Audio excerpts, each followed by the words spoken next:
എല്ലാ ദിവസവും അതിരാവിലെ ദൈവത്തിൻ്റെ തിരുവചനം ഭാഗ്യവചനധാരയായി നിങ്ങളിലേക്ക് ഒഴുകിയിറങ്ങുന്നു.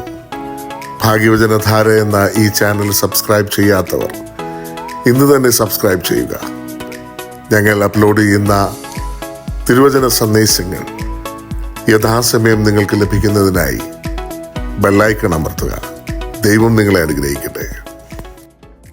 ത്രിയേക ദൈവത്തിൻ്റെ വലിയ തിരുനാമത്തിന് മഹത്വമുണ്ടായിരിക്കട്ടെ. ഭാഗ്യവചനധാരയുടെ എല്ലാ ശ്രോതാക്കൾക്കും സ്നേഹവന്ദനം. പ്രിയമുള്ളവരെ, ദൈവത്തിൽ വിശ്വസിച്ച് ദൈവത്തിൽ ആശ്രയിച്ച് ദൈവഹിതം അനുസരിച്ച് ജീവിക്കുന്ന ദൈവമക്കൾക്ക് ദൈവം നൽകുന്ന അനുഗ്രഹങ്ങളും കൃപകളും വർണ്ണനാതീതമാണ്. കൽദയരുടെ പട്ടണമായ ഊരിൽ താമസിക്കുന്ന തേരഹിന്റെ പുത്രനായ അബ്രാഹാമിനെ ദൈവം വിളിച്ച് ഒരു വാഗ്ദാനം നൽകി അനുഗ്രഹിച്ചു.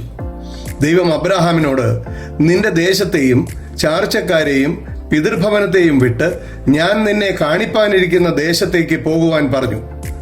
ദൈവം അബ്രാഹാമിനെ ഇങ്ങനെ അനുഗ്രഹിച്ചു: ഞാൻ നിന്നെ വലിയ ഒരു ജാതിയാക്കും, നിന്നെ അനുഗ്രഹിച്ച് നിന്റെ പേര് വലുതാക്കും. നിന്നെ അനുഗ്രഹിക്കുന്നവരെ ഞാൻ അനുഗ്രഹിക്കും, നിന്നെ ശപിക്കുന്നവരെ ഞാൻ ശപിക്കും. നീ മൂലം ഭൂമിയിലെ സകല വംശങ്ങളും അനുഗ്രഹിക്കപ്പെടും. അബ്രാഹാം ദൈവത്തിൻ്റെ കൽപ്പന അനുസരിച്ച് ജന്മദേശവും പിതൃഭവനവും വിട്ട് ദൈവം പറഞ്ഞ വാഗ്ദത്ത ദേശത്തേക്ക് പുറപ്പെട്ടു. കൂടെ സഹോദരന്റെ പുത്രനായ ലോത്തും ഉണ്ടായിരുന്നു. ദൈവം അബ്രാഹാമിന് വാഗ്ദാനം നൽകിയ അനുഗ്രഹങ്ങൾ ഏതെല്ലാമാണ് എന്ന് നോക്കാം. 1.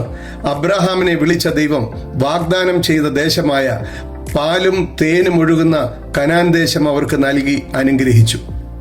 2.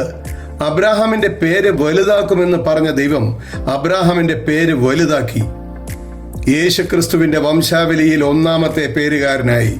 മത്തായിയുടെ സുവിശേഷം 1-ാം അധ്യായത്തിന്റെ 1-ാമത്തെ വാക്യത്തിൽ ഇങ്ങനെ പറയുന്നു: അബ്രാഹാമിന്റെ പുത്രനായ ദാവീദിന്റെ പുത്രനായ യേശുക്രിസ്തുവിന്റെ വംശാവലി ഇത് ആരംഭിക്കുന്നത് അബ്രാഹാമിന്റെ പേരിലൂടെയാണ്. ദൈവത്തിന്റെ സ്നേഹിതൻ എന്ന പേരിന് അർഹത ലഭിച്ചു. യെശയ്യാ പ്രവാചകന്റെ പുസ്തകം 41:8 ഇപ്രകാരം പറയുന്നു: നീയോ എൻ്റെ ദാസനായ ഇസ്രായേലെ, ഞാൻ തെരഞ്ഞെടുത്ത യാക്കോബെ, എൻ്റെ സ്നേഹിതനായ അബ്രാഹാമിൻ്റെ സന്തതിയെ, നീ എൻ്റെ ദാസൻ എന്ന് ദൈവം അരുളി ചെയ്തു. അടുത്തത്, ദൈവം അബ്രാം എന്ന പേര് മാറ്റി അബ്രാഹാം എന്ന പേര് നൽകി അനുഗ്രഹിച്ചു. അബ്രാം എന്ന പേരിന് ഉയരത്തിൻ്റെ പിതാവ് എന്നാണ് അർത്ഥം. അത് മാറ്റി ബഹുജാതികൾക്ക് പിതാവ് എന്ന അർത്ഥം വരുന്ന അബ്രാഹാം എന്ന പേര് ദൈവം നൽകി അനുഗ്രഹിച്ചു. ഉൽപ്പത്തി പുസ്തകം 17-ാം അധ്യായത്തിന്റെ 5-ാമത്തെ വാക്യത്തിൽ രേഖപ്പെടുത്തിയിരിക്കുന്നു. 3-മതായി, ദൈവം വാഗ്ദാനം ചെയ്ത സന്താനങ്ങളെ പ്രായാധിക്യത്തിൽ അബ്രാഹാമിന് നൽകി അനുഗ്രഹിച്ചു. 1 അല്ല, 2 അല്ല, 8 മക്കളെ നൽകി അനുഗ്രഹിച്ചു. ഇസ്മായേലിനെയും ഇസഹാക്കിനെയും കൂടാതെ സാറായുടെ കാലശേഷം അബ്രാഹാം പിതാവ് കെത്തൂറ എന്ന സ്ത്രീയെ വിവാഹം കഴിച്ചു. ദൈവം അവർക്ക് 6 മക്കളെ കൂടി നൽകി അനുഗ്രഹിച്ചു എന്ന് ഉൽപ്പത്തി പുസ്തകം 25:1 വളരെ മനോഹരമായി രേഖപ്പെടുത്തിയിരിക്കുന്നു. 4-മതായിട്ട്, സകലവിധ സമ്പത്തുകളും നൽകി ദൈവം അബ്രാഹാമിനെ അനുഗ്രഹിച്ചു. ഉൽപ്പത്തി പുസ്തകം 24-ാം അധ്യായത്തിന്റെ 34-35 വാക്യങ്ങളിൽ ഇപ്രകാരം പറയുന്നു: അപ്പോൾ അവൻ പറഞ്ഞത്, ഞാൻ അബ്രാഹാമിന്റെ ദാസൻ, യഹോവ എൻ്റെ യജമാനനെ ഏറ്റവും അനുഗ്രഹിച്ചു, അവൻ മഹാനായി തീർന്നിരിക്കുന്നു.